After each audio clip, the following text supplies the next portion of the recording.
pense que j'aurais aimé peut-être qu'on reparle un peu plus de la détransition, retransition. Ouais. Qu'est-ce que c'est ? Je pense qu'il y a un vrai message de la détransition. Bah, c'est pas ce qu'on entend en fait dans les grands médias, tu vois. C'est accepter qu'en fait être transitionné en fait c'est comment dire. Moi je dis tout le temps. Enfin, faire sa transition, accepter de transitionner, c'est le choix. Enfin, on choisit de vivre ou non sa transidentité, mais on choisit pas de ce qu'on ressent, dans un sens ou dans l'autre, en transitionnant ou en détransitionnant. Et c'est pas parce qu'on choisit un moment de faire sa transition, parce qu'on pense que c'est la bonne solution à un moment donné, que ça sera le cas tout le temps, et que c'est irréversible, tu vois. Ouais. Parce qu'en vrai, dans la transition, à part les opérations... Il y a des trucs irréversibles. Oui. Dans mon cas, par exemple, ça va être la voix. La voix, voix pilosité, ça, au bout d'un certain temps. Mais genre à prendre des hormones pendant 1 mois ou 2... Ça va pas changer grand-chose. En vrai, il n'y a rien d'irréversible. Non, c'est clair. Il y a potentiellement la stérilité. Ouais, débattable. Potentiellement. Ouais, débattable. Parce que je me rappelle qu'à mon époque, on disait souvent la testo, ça va faire que tes ovaires ils vont devenir des petits raisins secs et ça va faire que tu es plus fertile et qu'il faut... Idéalement, ce qu'on racontait à l'époque, c'est qu'il fallait faire une hystérectomie au bout de 5 ans de testo. Mais visiblement, scientifiquement, c'est pas vraiment prouvé ce truc-là. A priori, ça dépend vraiment des gens. Ça dépend vraiment des gens. Et c'était un truc qu'on disait il y a 10 ans, mais qu'on dit plus de temps aujourd'hui. Pareil pour les meufs trans, on te dit qu'il faut faire une préservation de fertilité parce que en fait, t'es potentiellement stérile. En tout cas, ça réduit l'activité des spermatozoïdes et tout le tintouin. Ce qui, pour le coup, est vrai. Mais, en fait, il y a pas mal de personnes, de meufs trans, qui, quand ils ont arrêté leur traitement, ont pu, en fait, avoir des enfants, fertile, etc. Ouais. Donc, il y a potentiellement ça. Mais sinon, à part opération... De ce que je sais au niveau de la fertilité pour les personnes AFAB, ça va beaucoup se jouer sur est-ce que la personne avant de transitionner, elle avait par exemple des ovaires polykystiques ou l'endométriose qui ont déjà un impact sur la fertilité. Et donc si tu rajoutes de la testo là-dessus, typiquement dans le cas des ovaires polykystiques, là ça peut être un problème. Mais ok. Ouais. Donc c'est vraiment... Mais alors là, on parle vraiment de gens qui ont pris de la testo non-stop pendant au moins 5 ans. Avant ça, on pose pas, il n'y a pas de question de fertilité. A priori, t'arrêtes la testo, t'as à nouveau tes règles et t'es tout à fait fertile. Enfin... Ok. C'est vrai qu'il y a pas mal de mecs trans qui prennent de la testo juste pour les règles parce que c'est un des grands éléments de dysphorie et que c'est ultra chiant. Ouais. En sachant que c'est pas une science exacte parce que pour le coup la testo c'est... En fait, de toute façon, la transition, il n'y aura jamais de science exacte parce qu'il n'y a pas d'études de toute façon sur les personnes trans. Il y a des études, très peu. Il y a l'étude et très peu et pas sur la durée. Ouais. Parce qu'en fait, on n'a pas d'exemple de personnes qui ont pris des hormones pendant, 50 ans. Et on commence à avoir des exemples. Il y a des exemples, mais il n'y a pas d'études sur ces personnes-là. Ou très... je suis pas au courant, je sais pas. J'avais vu une fois, ça m'avait intéressé parce que étant dans le théâtre, forcément, je suis aussi chanteuse. Parce que généralement, les études de théâtre, ça vient toujours avec des cours de chant. Et du coup, ça a été mon cas. Donc 8 ans d'études de théâtre veut dire 8 ans de cours de chant aussi. Donc c'est beaucoup posé la question de ma tessiture. Et par exemple, à quel point je peux aller haut, à quel point je peux aller bas. Et je me suis rendu compte qu'a priori, j'ai une tessiture qui est beaucoup plus large que la moyenne. En tout cas, beaucoup plus large que la moyenne des hommes cisgenres. Parce que c'est sur ce référentiel que je suis en termes de voix. Et il y a visiblement une étude américaine qui est sortie, parce que j'ai vraiment fait des recherches sur la question, qui dirait que les personnes AFAB qui ont pris de la testo, ayant eu une double mue de la voix, parce que la voix des femmes cisgenres mue également à l'adolescence, même si c'est plus subtil et on en parle moins. Mais comme il y a déjà eu une mue féminine et que par-dessus ça, on fait une mue masculine, une étude a étudié la question, mais on n'en a clairement pas assez, que peut-être la plupart des hommes trans ont une tessiture beaucoup plus large que la moyenne. Parce que ce phénomène de double mue fait qu'il y a des réflexes au niveau du larynx qui sont gardés, et qui fait que j'ai l'impression que c'est un peu vrai de ce que j'ai vu. Souvent, les mecs trans ont une tessiture beaucoup plus large en chant que des hommes cisgenres. C'est-à-dire que tu peux aller plus dans les aigus et plus dans les graves. T'as, disons, une tessiture, en moyenne, ça va faire 1 gamme et demie, mais chez les mecs trans, ça peut souvent faire 2 gammes et demie, par exemple. Ok. Ok. Et on n'a qu'une étude sur la question. Donc Ouais, mais de toute façon, globalement, il y a peu d'études sur la transidentité. Et c'est que moi, un truc que je trouve ouf à chaque fois, c'est que dès que tu as un traitement, peu importe ce que c'est dans la transition, que ce soit globalement les hormones, en fait, quand tu regardes la notice, en fait, il n'y a pas personne trans dedans. En fait, c'est trop marrant à quel point on prend des traitements qui ne sont pas prévus pour faire nos transitions. Parce que je sais que moi, du coup, j'ai le décapeptile qui est un anti-androgène, un bloqueur de testostérone, du coup, qui se fait en injection. Le petit-fils de l'Androcure, j'imagine.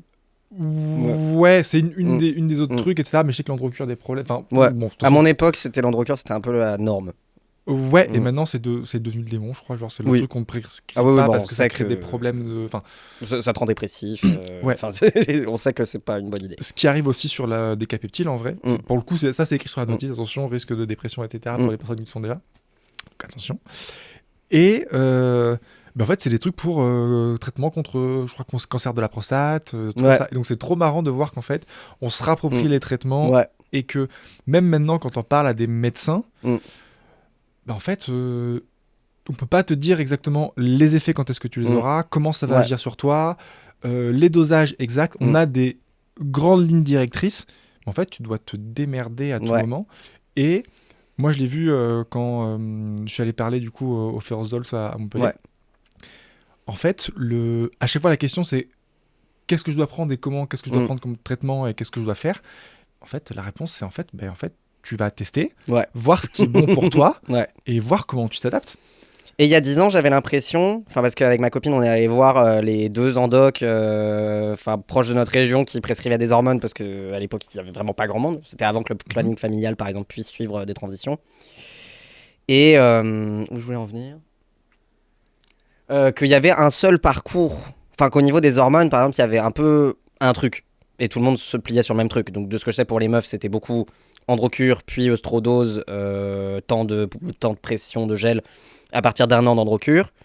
Ce qui est une hérésie. Ce qui est une hérésie complète. Je dis maintenant, c'est une hérésie. Genre ne jamais commencer un traitement hormonal féminisant par juste un bloqueur de testostérone. Ça veut dire que t'as plus d'hormones dans le corps. T'as plus d'hormones, c'est dépression. Genre c'est. Il y a eu des cas de suicide, des tas de trucs. C'est littéralement un castrateur chimique, l'androcure. Oui. Et d'autant que les doses, encore une fois, vu que les médicaments sont pas prévus pour, les doses sont archi trop élevées pour ce dont tu as besoin. Et donc en fait, ça se prend en cachet, je crois que je dis pas de bêtises. L'androcure, je crois, Et du coup, genre limite, la dose qu'il faut pour une personne trans, c'est genre le couper en 4, quoi. Oui. Ce qui est pas pas fait pour, et donc pas pratique. Et l'androtardil chez les mecs trans, qui est... en tout cas, moi à l'époque, il y avait que l'androtardil. Je sais que maintenant, il y en a un autre, mais pendant très longtemps, ça a été que l'androtardil. À la base, c'est un médoc qui existe pour la gynécomastie, principalement. C'est quand un homme cisgenre, en fait, développe un sein, mais pas l'autre. Par exemple. Ou en fait, quand il développe de la poitrine, il développe de la poitrine alors que c'est pas voulu. Généralement, on le traite à l'androtardil et c'est devenu le traitement la norme du traitement aussi pour les hommes trans. Et après, ça, c'est une ampoule de 1 ml et en fait, tu fais ça en injection toutes les 2 semaines. Et dépendant de tes objectifs ou de ton profil, ça peut être 0,2 ml ou ça peut être 0,5 ou ça peut être 0,8. Il y en a même qui prendraient l'ampoule entière, paraît-il. Moi, j'étais au truc classique, c'était 0,5 toutes les 2 semaines. Ce qui fait que l'ampoule de 1 ml, une fois que tu as utilisé ton 0,5 qui est ton traitement, il reste 0,5 dans l'ampoule qui, normalement, tu le jettes à la poubelle.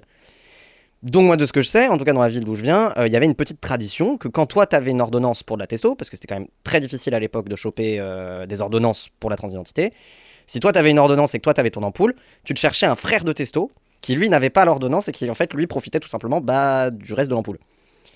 Et même en fait après t'as un papa de testo, c'est celui qui t'a fait ta première inject, et t'as un papy testo, c'est celui qui a fait la première inject à celui qui t'a fait ta première inject. Incroyable. Ça crée une espèce de filiation comme ça. Et c'est comme ça que j'ai pu profiter. J'ai juste vu sur un groupe Facebook, il y avait un mec dans ma ville qui cherchait un frère de testo. Il avait pas besoin de savoir que j'étais mineur et bref, j'ai filouté et c'est comme ça que j'ai pu commencer mes hormones à 16 ans. Ce qui est complètement hors parcours en vrai parce que maintenant c'est je crois que le seul truc qu'il y avait pour les mineurs, c'était du coup les bloqueurs de puberté. Est-ce que ça a déjà existé en France ? J'ai l'impression quasiment pas. Si, mais pareil. En fait, si, parce qu'en fait, le traitement existe pour des pubertés précoces, qui maintenant a été interdit dans le cas des personnes trans, alors que toujours prescrit pour des personnes avec puberté précoce. Est-ce que là, c'est bon, il est interdit ? Parce que de ce que je sais, c'était les révoltes du 5 mai qu'on avait fait il y a 2-3 ans. C'était par rapport à un projet de loi qui a été validé au Sénat, mais pas encore à l'Assemblée nationale. Et entre-temps, on a changé 4 fois de gouvernement. Donc, je sais même pas où on en est de cette loi-là. Tu me mets le doute, mais moi, j'avais dans ma tête que du coup, c'était interdit maintenant pour les personnes mineures. La loi de base, celle contre laquelle on luttait ce jour du 5 mai, c'était une loi qui disait on interdit la transition des mineurs, on interdit n'importe qui aiderait à la transition d'un mineur, et un médecin qui accepterait de suivre un mineur en transition et qui accepterait même pas de l'aider sur son traitement hormonal, mais qui juste lui claquerait pas la porte dès qu'il sait qu'il prend un traitement hormonal tout seul, ce médecin-là risquait 3 ans de tôle. Et c'est là où il y a quelque chose qui était très grave dans ce projet de loi aussi. Ouais, parce que c'est c'est de ne pas accompagner une personne trans. Elle disait 3 trucs, c'était les hormones pour les mineurs, les opérations pour les mineurs, alors même que, de ce que je sais, c'était déjà interdit. Enfin, c'est déjà interdit. Enfin, il n'y a jamais eu d'opération mineure sur personne. C'est là qu'il y a la panique morale. Parce qu'en fait, pourquoi il y a eu ce projet de loi ?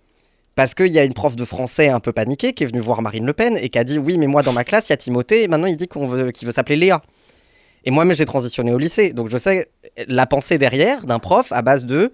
En fait, cet enfant veut imposer son idéologie au reste de la classe. Parce que si moi, j'accepte d'appeler Timothée Léa, et que j'accepte de dire elle pour Léa, ça veut dire que j'impose à tous les autres enfants de devoir appeler Timothée Léa et d'utiliser elle. Et pour certains, ça correspond à une idéologie. Et surtout, c'est la prof de français qui va aller voir Marine Le Pen en mode vous vous rendez compte, moi j'ai une Léa dans la classe, j'ai un Timothée qui veut s'appeler Léa. Peut-être Marine Le Pen, à un moment en tout cas, elle a fait un discours qui laissait entendre qu'on opérait des enfants en France. Ce qui est absolument faux. Mais en fait, ils se disent ah, mais si Timothée à 8 ans il veut devenir une femme, ça veut dire qu'il y a des médecins en fait, ils vont charcuter le zizi de Timothée. Alors que non. Parce que les gens font tout de suite l'amalgame de transition, donc opération.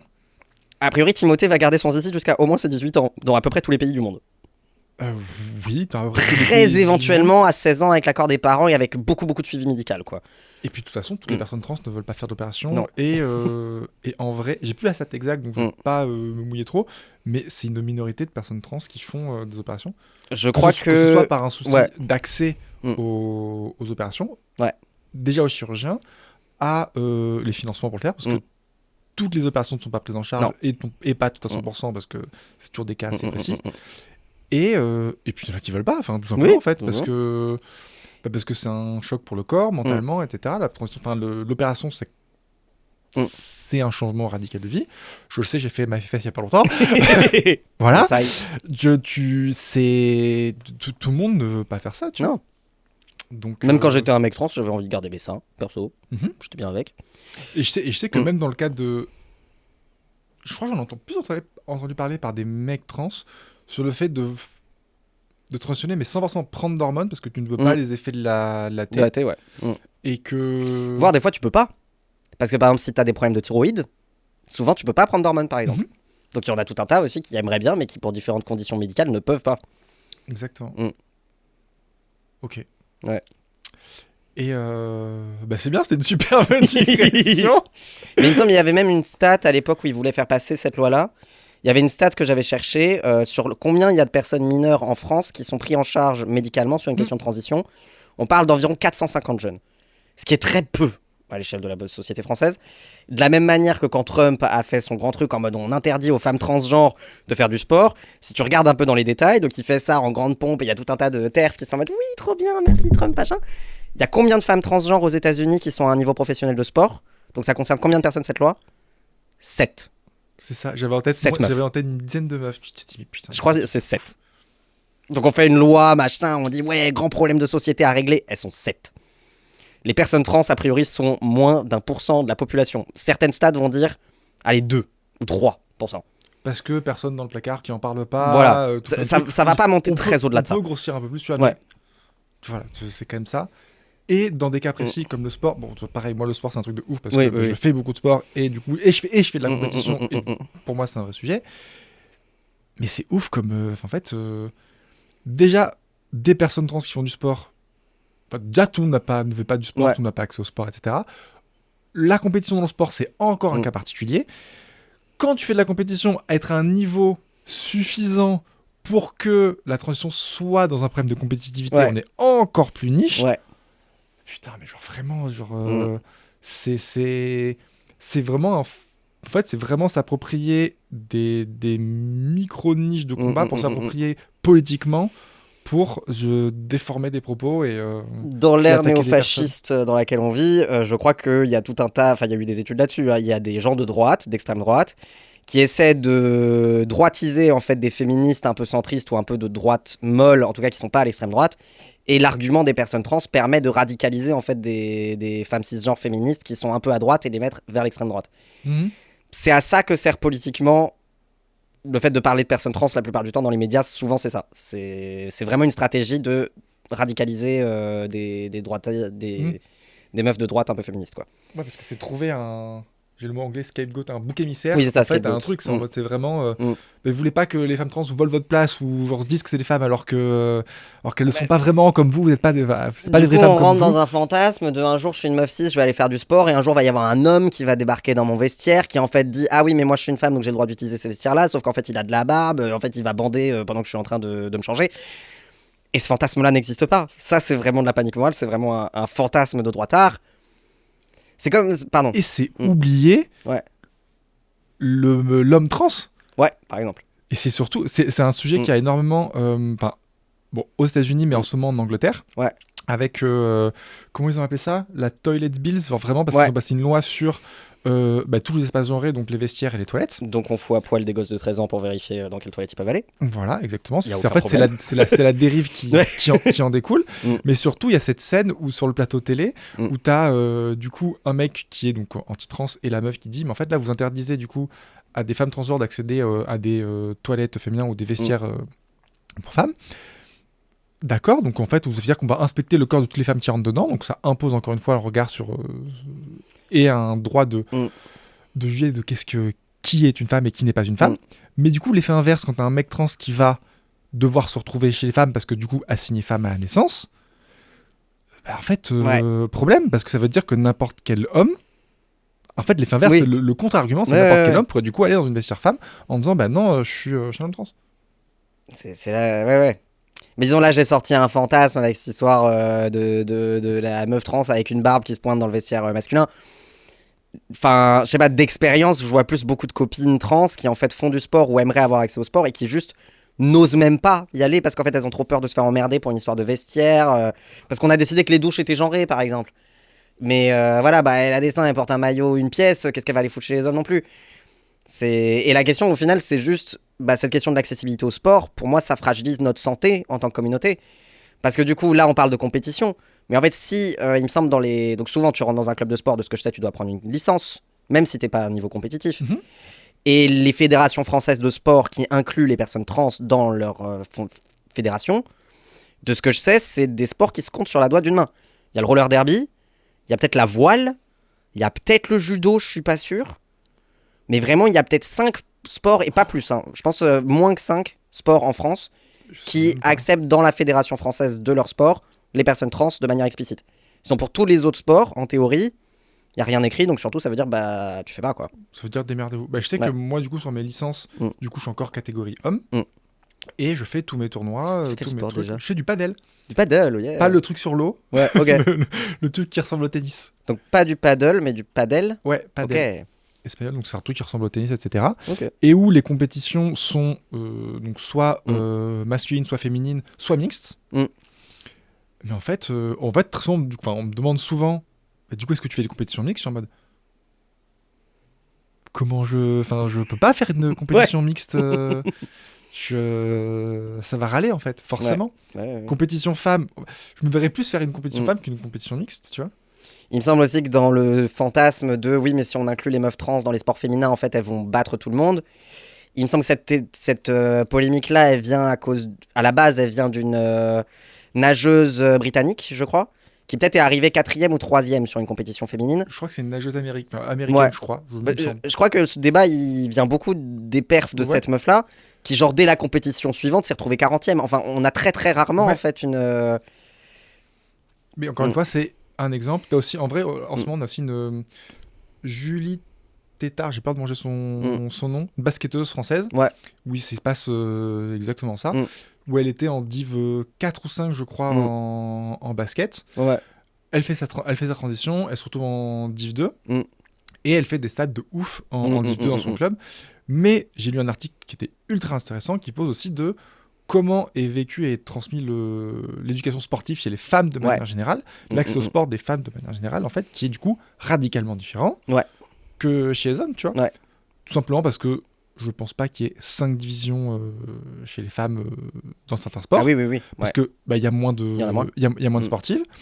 Et l'éducation arrive en vrai souvent plus tard, moins poussée à la compétition et pas du tout le même environnement et pas du tout les mêmes infrastructures. Enfin, souvent pas les mêmes infrastructures et pas les mêmes budgets dans les fédérations, quoi. Et que dire sur, par exemple, les compétitions d'échecs ? ou de ce que je sais, il y a une catégorie homme et une catégorie femme qui genre. Et du coup, là, est-ce qu'une femme trans, elle peut candidater avec les femmes? Mais en fait, c'est quoi l'avantage? Elle a un plus gros cerveau. Non, mais c'est quoi l'avantage biologique? Je sais pas si t'avais suivi là-dessus. En vrai, ce qui avait été statué, c'est que elle pouvait. Je crois qu'il y a le cas est arrivé parce qu'il y a une Française du coup qui est à un niveau professionnel d'échecs, etc. J'ai plus le Hello exact, mais à un niveau assez élevé. Et que du coup, je crois qu'elle pouvait transitionner, mais perdre tous ses titres et perdre tous ses points. Ou un truc, il y avait un truc dans le genre. Donc en fait, c'est encore une fois, genre, Le résultat, j'ai l'impression, c'est surtout que la plupart des personnes trans ne font pas de sport, en font sûrement moins que la population générale, et du coup sont en plus mauvaise santé. En règle générale, je crois qu'il y a eu beaucoup d'assauts, etc., qui pensent la question des enjeux de santé trans. Souvent, ils appellent ça comme ça, les enjeux de santé trans. Qui sont beaucoup plus larges que juste la question des hormones et par exemple du bien-être mental, parce qu'on sait qu'aussi c'est des personnes qui sont beaucoup plus fragiles sur des questions de santé mentale, parce qu'il y a un harcèlement qui est massif, et je veux dire la moitié de la planète actuellement qui, je sais pas, veut partir à la chasse aux trans, donc ça se comprend plutôt. Mais au-delà de ça, la question de l'accessibilité au sport, la question de l'alimentation, par exemple les femmes trans peuvent être beaucoup plus victimes que des hommes cisgenres, par exemple, de troubles du comportement alimentaire, que ce soit l'hyperphagie ou que ce soit l'anorexie. Il y a plein d'enjeux de santé qui sont propres à ces choses-là. Quand tu prends de la testostérone, tout de suite, tu te retrouves beaucoup plus sujet au cholestérol qu'avant que tu prennes de la testostérone. Enfin, je veux dire, il y a 1000 enjeux de santé qui sont plus ou moins liés.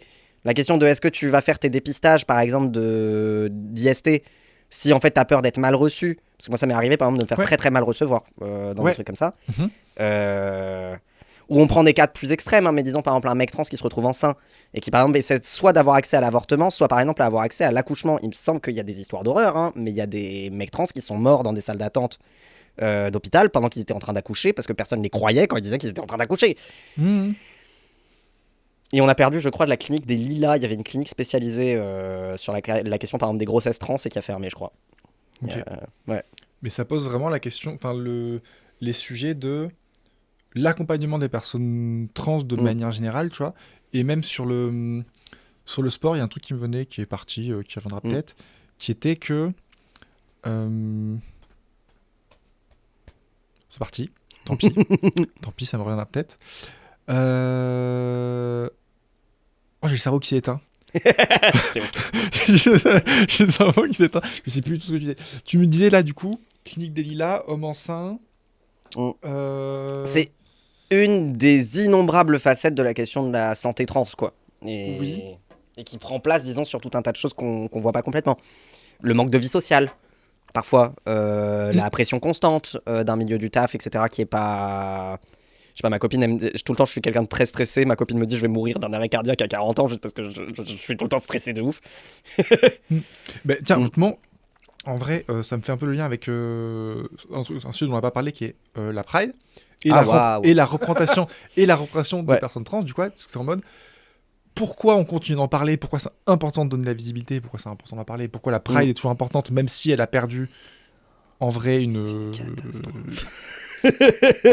elle a perdu de son essence à plein d'endroits. Ça reste néanmoins ultra important pour tous ces problèmes qu'on a évoqués, parce que on ne peut pas rester que en communauté.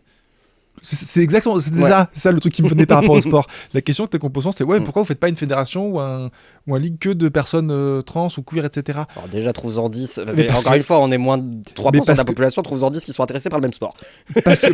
Parce qu'on n'est pas assez, et parce que surtout, la question c'est l'inclusivité.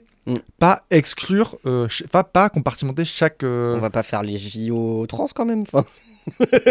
Pas faire que chaque catégorie se démerde son truc, alors qu'on peut aller vers de l'inclusivité. Et c'est la même idée qu'il y a avec du coup le sujet de la Pride, etc. Et pour toutes les personnes du monde entier, c'est comment en fait on est inclusif, comment on incorpore le plus de monde possible dans des sujets de société, et pas on les compartimente, tu vois. Et ça vaut pour les personnes queer, ça vaut pour des personnes handicapées, ça vaut pour les troubles de la santé mentale, enfin ça vaut pour absolument tout en fait. Je crois que la plupart des gens se rendent pas compte que par exemple quand on limite les droits des personnes trans dans un pays, on a eu l'exemple au dernier JO avec la championne de boxe qui est une femme cisgenre mais qui en fait se retrouvait forcément sous le feu des projecteurs à base de devoir prouver sa féminité ou je sais pas quoi, enfin. Et le fait est qu'il me semble que ça s'est déjà vu en Angleterre et aux États-Unis, beaucoup de femmes qu'elle soit blanche ou racisée, parce que d'ailleurs c'est un autre enjeu aussi. Qu'est-ce que c'est la féminité ? C'est quoi une femme féminine ? C'est quoi une femme qui passe ? Déjà, ces critères ont tendance à être vraiment très hétéropatriarcales et très basés sur la blanchité. C'est-à-dire que, disons, ce qu'est une femme racisée et une femme blanche, c'est pas la même, mais souvent on compare l'une à l'autre et disons en quelque sorte, faudrait être fine et jolie, machin, etc. Beaucoup de femmes cisgenres ne rentrent pas dans cette catégorie-là. Finalement, ce qui s'est vu en Angleterre et je crois aux États-Unis, où ils passent des lois à base de on a le droit de foutre les gens à poil pour savoir dans quelle toilette ils vont, finalement, ils ont beaucoup discriminé de meufs cis. Peut-être davantage que. Bien sûr. Statistiquement, il y a peut-être beaucoup plus de meufs cis qui ont l'air d'un homme, selon certains critères, que de femmes transgenres qui ne passent pas et qui se feraient cloque. Enfin, je veux dire, c'est. Exactement. Et puis surtout, en fait, en voulant, enlever certains espaces aux meufs trans, en fait, ça pénalise le plus les femmes cis, parce qu'en proportion, elles sont beaucoup plus. Oui. Et donc, sur le cas des JO, même des toilettes, etc., parce que en JO, ce qui se passe, c'est que du coup, ils refont. C'est un truc qui date d'il y a plus de 40 ans, qui avait été aboli, qui était donc les tests de féminité, donc les tests de marqueurs génétiques XX ou XY, etc. Mais en fait, qui c'est qui va pour, encore une fois, genre 4 ou 10 athlètes qui font ces compétitions-là, mais qui c'est qui va devoir s'épiler, qui c'est qui va devoir le payer, qui c'est qui va devoir perdre tous ces tests c'est toutes les meufs cisgenres, en fait. Ouais. Et c'est trop facile de dire oui, mais c'est la faute des personnes trans qui veulent participer. Bah non. Et c'est toujours une question de formater le corps des femmes. C'est la faute d'un système qui n'est pas inclusif, qui a une idée de la représentation de la féminité ou de la masculinité qui n'est pas réelle avec le vécu des personnes. Personne ne peut coller à ces standards-là, en fait. Et finalement, c'est toujours une question de formater le corps de la femme selon ce que nous, on a envie de considérer de ce qu'est une femme. Et même l'homme en soi. Parce que ça pose la même question. En fait, on en parle moins parce qu'il y a moins de contrôle sur ce qu'est la masculinité que ce qu'est la féminité. Mais c'est exactement la même chose que pour l'homme, tu vois. Et on en déroule. Je fais peut-être un gros grand écart sur le sujet, tu vois. Mais avec le truc des mascus et de tous les discours qui en ce moment qu'on voit sur les réseaux ultra masculinistes, en fait, c'est une conséquence de ça. Ouais. Je sais pas jusqu'où ça va dans ma tête à ce niveau-là, mais un truc qui est sûr, c'est qu'a priori, si le fantasme transphobe, c'est que les meufs trans puissent violer des femmes cisgenres dans des toilettes, par exemple, je crois que statistiquement, ça ne colle pas. Je crois que la question de combien de femmes cisgenres ont été victimes d'agressions sexuelles de la part de meufs trans, le fond matériel de ça, on parle peut-être de 1 ou 2 meufs dans l'histoire de la justice par rapport à l'entièreté des viols commis par des hommes sur des femmes. Enfin, je veux dire, ou sans même parler des viols commis sur des meufs trans par des hommes cisgenres. Parce que c'est dans 99% du temps des hommes. Pas tous les hommes. Cisgenres. Cisgenres hétéros, a priori. Not all men, si vous voulez, mais quasiment toutes les agressions sont faites par des hommes, tu vois. Et surtout que c'est interdire, on revient encore sur les toilettes, les vestiaires, ces trucs-là, parce que c'est un peu le sujet, mais du coup, c'est interdire ces lieux-là, alors que les agressions n'ont pas lieu là, par les meufs trans, par les potentiels meufs trans qui agresseraient des femmes. Mais déjà, il faut les trouver, donc. Où est-ce qu'elles ont lieu, les agressions ? Dans la chambre à coucher. Dans la chambre à coucher, au travail, dans la rue, dans des espaces communs, etc. Mais ça... Principalement dans la chambre à coucher, je crois, statistiquement. Statistiquement, oui. Mais du coup, c'est pas... Donc en fait, c'est déplacer le problème pour se le rapproprier, pour faire un ennemi commun, et pour etc. Et pour le policier. Alors que c'est même pas là, quoi. Regarde, t'as pris ton cookie. Moi, j'ai plein de cookies, mais lui, t'as pris ton cookie. Exactement. Et du coup, pareil, c'est la faute des meufs trans si la Sécu ne rembourse pas certains traitements et s'il y a moins de traitements qui sont pris en charge parce qu'on rembourse les transitions des personnes trans, tu vois. Et bah ça, c'était très drôle parce que la fois où, du coup, quand je suis arrivé à Montpellier, j'avais besoin de me faire poser un implant contraceptif que j'ai là. Et pour la première fois, disons, je vais dans une pharmacie, je dis bonjour, je viens pour un implant contraceptif et je me retrouve face à une pharmacienne qui me fait « Mais les gens comme vous, vous pensez que tout vous est dû alors qu'en fait, il y a des vraies femmes qui ont besoin de ça, etc. » Et genre... J'ai regardé, un implant contraceptif, il y a environ 30 mg de progestérone dedans, je dis peut-être des grosses conneries, mais qui sont délivrés sur 3 ans. Une femme transgenre qui prendrait de la progestérone prendrait cette dose-là au moins par jour. Donc si je voulais me faire un traitement hormonal à l'implant contraceptif, il faudrait que j'en ai 800 sur le corps. Ça peut pas marcher. De la même manière, c'était une fois une grosse violence en vrai que j'ai eu gynécologue, où je venais pour un dépistage. Et dans mon cas, je sais pas, le dépistage, t'as une petite touillette à foutre dans le vagin, comme ça, et puis tu mets dans la petite bouteille et t'arrives avec ton auto-prélèvement. Et j'arrive dans un labo où ils me disent « Ah, on prend plus les auto-prélèvements ». Enfin, alors, d'abord, ils me font « Oui, mais monsieur ». Et alors, je suis là « Oui, mais écoutez, je l'ai pas foutu dans mon cul. Vous vous en doutez voilà, enfin, c'est un auto-prélèvement. Et elle me dit « Ah, mais on prend plus les auto-prélèvements. Faut attendre que la biologiste, elle vienne et elle va faire le prélèvement elle-même. » J'attends pendant 2 heures que la biologiste arrive. Elle me fait faire un examen spéculum, alors que c'était absolument pas... Enfin, personne m'avait prévenu, tu vois. Techniquement, c'est un peu... Enfin, c'est très, très border.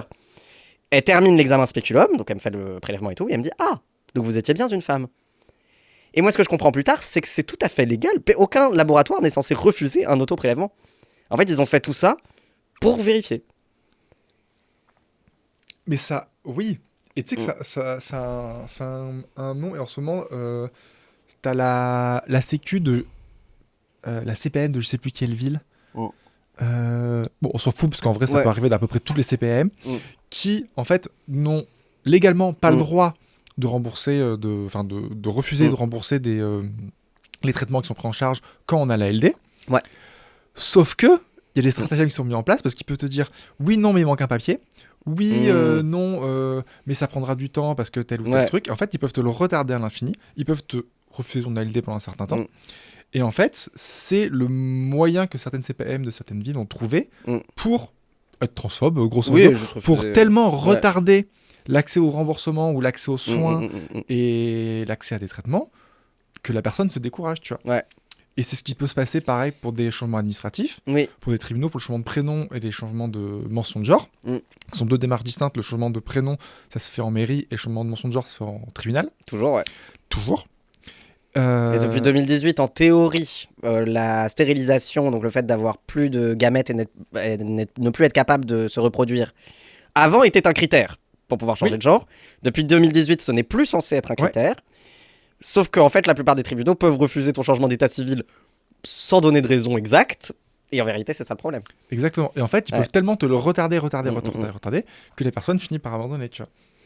Et donc, c'est en ça que... Du coup, qu'est-ce qui se passe ? Parce qu'en fait, en Angleterre, il y a, de ce que je sais, le système britannique. Moi, j'avais vu une vidéo sur YouTube de une philosophe qui fait souvent... Bref, qui explique qu'en fait, au Royaume-Uni, si tu veux transitionner par un parcours légal médical, ça te prend au moins 3 ans d'attente. Oui, en moyenne, En moyenne. Et du coup, qu'est-ce qu'elles font la plupart du temps, de ce que je sais ? Elles commandent des hormones sur Internet des États-Unis qu'elles font venir au Royaume-Uni et elles se démerdent toutes seules pour leur traitement. Et le truc, c'est que plus tu rends difficile d'accès la transition, comme on l'a dit, c'est des molécules qui existent pour des personnes cisgenres de base. Donc en fait, on va pas juste arrêter de produire de l'œstrodose et de l'androtardil et tous ces trucs-là. Donc ces trucs-là sont présents sur le territoire français en une certaine quantité. Tout le monde... Enfin, je veux dire...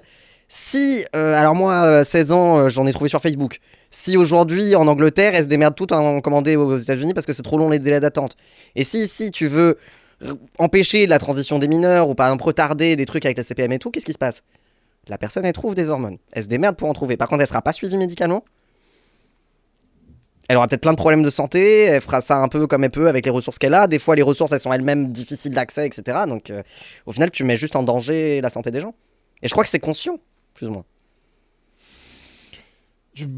Malheureusement, oui. Malheureusement, je pense que c'est conscient et volontaire. J'ai envie de vivre dans un monde de bisounours où ce n'est pas le cas. Et j'ai envie d'avoir foi en l'humanité, c'est un truc. Mais je pense que c'est vraiment très conscient, malheureusement. Voilà. Mais donc, en fait, la solution, en fait, à chaque fois, c'est de... Au lieu de stigmatiser des populations, peu importe la population, c'est... En fait, c'est pas... à la société, aux personnes à s'adapter à un système qui est défaillant, c'est le système qui s'adapte aux personnes. Et donc, les personnes trans existent, elles sont là, et en fait, elles ont toujours été là, elles ont toujours trouvé un moyen d'exister et de vivre dans des environnements et des périodes qui étaient des fois bien plus hostiles que maintenant. En fait, c'est accompagner ces personnes pour que ça se passe bien, parce que c'est trop facile de dire oui, c'est des personnes qui ont une maladie mentale, c'est des personnes qui ont des troubles, qui ont des trucs, etc. Oui, et alors, même si on dit, imaginons, putain, je vais me faire tuer en disant ça, tu vois, mais imaginons, c'est une maladie mentale. Certains et certaines défendent le fait, enfin pour le moment on peut encore avoir une ALD transidentité qui permet que les traitements soient remboursés. Donc beaucoup sont presque à militer pour que ça reste considéré par la sécurité sociale comme une maladie pour que les traitements puissent continuer d'être pris en charge. Admettons c'est une maladie, admettons il y a un truc. Et alors ? Genre, ça veut dire que quoi ? Ça veut dire que on arrête de traiter les personnes, que si une personne malade on ne la traite pas, qu'on ne l'aide pas, on ne l'accompagne pas. Tu vois, qu'elle ne peut pas avoir accès aux soins. En fait c'est ça dans le discours, moi, qui me gêne énormément. C'est que, d'accord, même s'il y a un trouble, il y a quelque chose, mais en fait, cette personne-là, tu l'accompagnes, tu vois. Un truc qu'on te disait un peu off-cam sur la question du handicap, qui est aussi un truc qui me concerne. Je t'ai mentionné la chaîne YouTube de ZA, que j'ai découvert assez récemment, qui est un psychiatre qui parle de tout un tas de sujets. Et il dit notamment... Alors là, il faudra cutter parce qu'il faut que je retrouve. Que, oui... Jusqu'en 74 peut-être, j'ai pas la date exacte, l'homosexualité était considérée comme une maladie. Oui. L'homosexualité est une maladie, un trouble, donc est un diagnostic, qui a des symptômes, et il y avait une guérison possible. En fait, le truc, c'est quoi les symptômes de l'homosexualité ? La personne a des relations sexuelles ou une attirance envers des gens du même sexe. C'est une maladie, donc il y a un traitement possible. Des thérapies de conversion, des hormones, un ensemble de choses. Et on considère que la maladie, elle est guérie quand les symptômes ne sont plus là. Donc quand la personne cesse d'avoir des relations amoureuses avec des gens du même sexe ou cesse d'être visiblement attirée par les personnes du même sexe, on considère qu'elle est guérie. Et ça, c'était encore le cas dans les années 70. Et ouais. Enfin, du coup, ça pose aussi la question de c'est quoi un trouble ? C'est quoi en fait une maladie ? C'est quoi... Enfin... Tu sais que j'ai lu un truc, il y a pas, hier ou enfin dans la semaine, que ça va être un peu déformé, tu vois, mais que l'hétérosexualité, dans les années 1400 ou un truc comme ça, c'est un mot pour désigner aussi une maladie. Okay. Une personne qui était du coup trop attirée par la personne du sexe opposé, etc. Et donc en fait, le mot a été adapté à la base pour parler de ces nymphomanes qui font du sexe en dehors de la reproduction, sacrée du Seigneur. Potentiellement d'un trouble ou d'un truc comme ça. Et donc c'est ouf de se dire qu'en fait, on déforme des propos et des vécus, tu vois. Parce que même admettons, c'est un trouble, encore une fois, tu vois, mais en fait, on aide et on accompagne les personnes, tu vois. Mais quand on dit qu'il y a un trouble, pour qu'il y ait trouble, il faut qu'il y ait une norme. Trouble, ça veut dire qu'il déroge de la norme. Et le but ultime de résoudre, enfin de guérir le trouble, c'est que la personne rentre dans la norme, au final. C'est pas qu'elle vive mieux, mais je conseille vraiment la chaîne de ZA parce qu'il parle vraiment de tout ça de manière bien mieux que moi. Il utilise l'exemple par exemple de la communauté sourde qui dès l'enfance, le premier truc médical qui va être fait, on va tout faire pour que cette personne puisse récupérer l'audition ou puisse s'exprimer, par exemple être capable de parler et que, globalement pour que sa surdité ne se voit pas et qu'il puisse tout à fait s'adapter dans un milieu de personnes, alors je crois qu'on dit, il y a un terme spécifique, pour les personnes qui entendent. Qui entendent mais qui ne peuvent pas... En gros, c'est-à-dire que la norme dans la société aujourd'hui, on considère que tout le monde est capable d'entendre et de parler et s'exprime sur un lieu vocal. Pour autant, est-ce qu'une personne sourde qui parle parfaitement la langue des signes, qui fréquente un milieu où la plupart des gens autour d'elle parlent la langue des signes, avec tout un tas d'adaptations qui fait, je sais pas, une appli sur le téléphone qui fait que quand le train il dit ceci, et ça s'affiche sur son téléphone, cette personne, est-ce qu'elle est handicapée à ce moment-là ? Et est-ce qu'en fait elle a vraiment besoin, est-ce qu'elle le souhaite, récupérer son audition ? Parce que c'est ce que tu me disais, du coup, est-ce que l'handicap provient du fait en lui-même ou de l'environnement dans lequel la personne évolue, tu vois. Ouais. Parce que dans le cas d'un handicap visible, du style, je sais pas, le premier qui me vient le plus voyant peut-être, un fauteuil roulant, tu vois. En fait, si tout est prévu, si tout le monde est en fauteuil roulant, en fait, personne ne verrait ça comme un handicap parce que tout serait prévu pour. Et encore une fois, je cite la chaîne de ZA. Peut-être que je déforme le propos, tu vois, je veux pas parler pour les personnes handicapées, tu vois, j'en ai aucune idée. Faut que j'arrête de parler de ce type à un moment, mais pareil, mais en fait, il a plein de super arguments. Il dit, IL, je crois, dit que, par exemple, IL suit une personne qui est en fauteuil roulant, et le fauteuil roulant, c'est sa libération à cette personne. C'est une personne qui a beaucoup de douleurs chroniques, qui en fait était tout à fait capable de marcher, etc., mais ça lui causait beaucoup de douleurs, ça l'empêchait de vivre correctement. Le fauteuil est devenu une solution. Le fauteuil permet en fait que cette personne ait moins de douleur, puisse se déplacer mieux, etc. Et en plus, sauf qu'en fait, cette personne qui va voir un médecin, automatiquement, on va lui demander est-ce que vous voulez pas faire de la rééducation ? En fait, à chaque fois, on voit le fauteuil et on veut se débarrasser du fauteuil pour ramener la personne dans la norme. Alors qu'en fait, elle vit mieux avec le fauteuil que sans le fauteuil.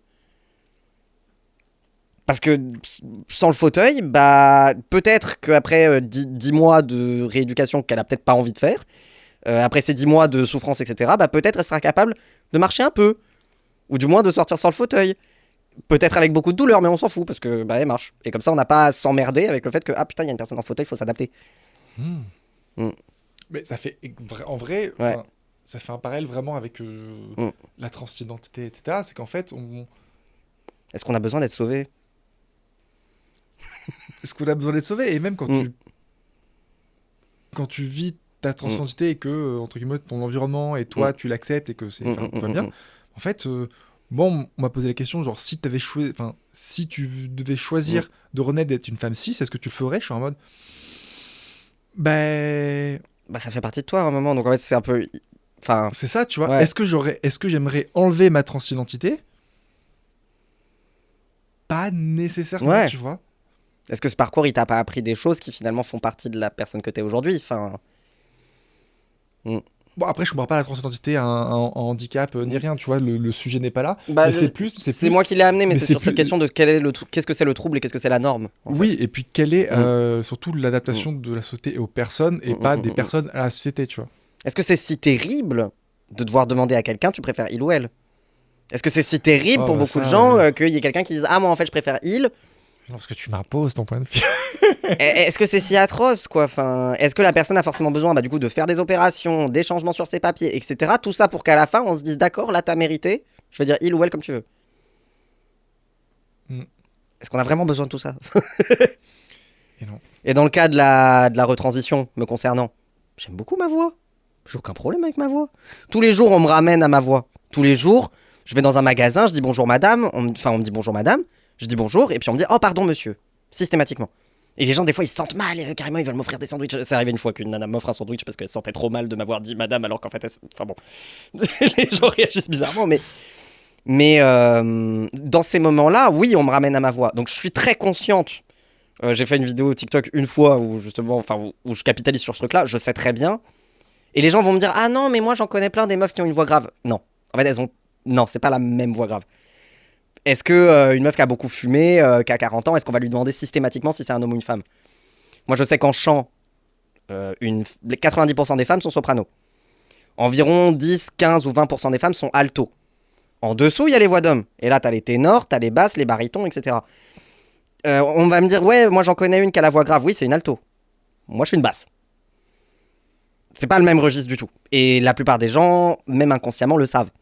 95% des gens vont se dire en me voyant, ah c'est une fille, et ils vont entendre ma voix, ils vont se dire, oh putain c'est un trans, oh putain c'est un homme, oh putain il y a quelque chose qui va pas.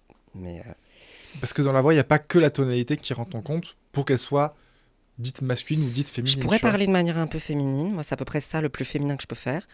De ce que je sais, c'est plus une fake voice, c'est plus une voix de PD qu'une voix de femme. Alors pareil, je peux chanter très aigu, c'est pas une voix de femme. C'est plus une voix d'homosexuel. Ça ne marche pas. Ouais, et encore même, c'est une voix. Oui. J'allais dire déformée, c'est pas le bon mot, tu vois. Mais est-ce que j'ai envie de. En fait, ce n'est pas une voix parlée. Oui. Et dans la voix parlée, en fait, t'as et la hauteur ou l'auteur de la voix, mais t'as aussi la résonance, où est-ce que tu places tes lettres, comment tu parles, t'as l'intonation, t'as le chanter un petit peu de la voix, tu vois, à quel moment tu mets l'intonation, la position corporelle dans l'espace, la façon de marcher. Il y a plein de choses. Parce que, effectivement, tu as des femmes qui ont des voix très graves et qui choquent pas du tout. Donc en fait... On va pas les ramener toute la journée, a priori, sur le fait que est-ce que c'est un homme ou une femme. Enfin, il y en a, ça doit leur arriver. Oui, bien sûr. C'est pas la majorité. Enfin, et la question, par exemple, voilà, si on ramène à la question des troubles, des traitements, etc. Est-ce que j'ai envie de Donc, je suis actrice, j'ai la voix que j'ai, et ça me pose un problème professionnel, parce que la plupart du temps, avec mon physique, on s'attend pas à ma voix. Et donc, dans un milieu qui est normé, comme le cinéma ou le théâtre, on préférerait que je sois normé. Parce que ça rentrerait mieux dans l'histoire qu'on se raconte, etc. Mais est-ce que j'ai envie de me taper 6 mois ou 1 an de voice training avec une professionnelle, de manière probablement pas remboursée, pour avoir une voix qui ressemble le plus possible à une voix de femme cisgenre, qui impliquera probablement de parler plus bas, d'être plus discrète, de prendre beaucoup d'efforts tous les jours sur ma voix, sur comment est-ce qu'elle sort, etc. Alors que j'aime bien ma voix comme elle est de base. Est-ce que j'ai envie de faire tout ça? Et peut-être qu'à un moment je le ferai. Parce que peut-être mon métier l'exigera d'une manière ou d'une autre. Peut-être que j'aurai besoin de faire mes heures et à un moment je verrai bien que c'est trop un gros problème pour que je le fasse pas. Et je ferai le voice training. Mais au final, c'est à nouveau une question de me foutre dans une norme dans laquelle je suis pas. Et de me forcer dans cette norme. Bah après, écoute, ça sera trouver un juste milieu, je pense. Sinon, je fais The Voice. Et ça sera trouver un juste milieu et en soi, ne pas changer des choses dans lesquelles on se sent bien, tu vois. Clairement, si je... C'est ça, en vrai, le vrai... même sans parler d'identité de genre, mais juste d'identité globale, tu vois, c'est à terme être bien avec qui on est, tu vois. Si je faisais du voice training, ce serait pas pour moi, ce serait pour les autres. Ce serait vraiment pour le confort d'autrui, finalement, si je faisais un voice training. Et ça aurait rien à voir avec moi, mon désir, ou la manière dont j'ai envie d'être perçu par les gens. Ce serait dommage. Écoute, on a beaucoup sur cette belle digression de 40 minutes et cet épisode qui n'a pas eu d'intro, mais du coup c'était l'épisode 2 de Life is Trans. Voilà, on commence la fin par le début, parce que rien à foutre, de toute façon, voilà, on est trans. On commence pas jamais par les bons mots. Et du coup, voilà, si l'épisode vous a plu, bah écoutez, mettez un petit commentaire, ce que vous voulez, en espérant que suivez-moi sur Instagram, Avril May Jude. Je sors de l'école de théâtre, je vais chercher des contrats. Je suis DJ, actrice. Je peux faire du voice acting, je peux faire des tas de trucs. Je vais monter une compagnie de théâtre, je sais pas comment elle va s'appeler, mais il y aura Tournesol dedans, avec mon ami Sun qui me regarde. Et j'écris des pièces et je vais sûrement jouer à Montpellier l'année prochaine, le 36 mars sous les enfants de la Révolution. Suivez-moi. Ouais.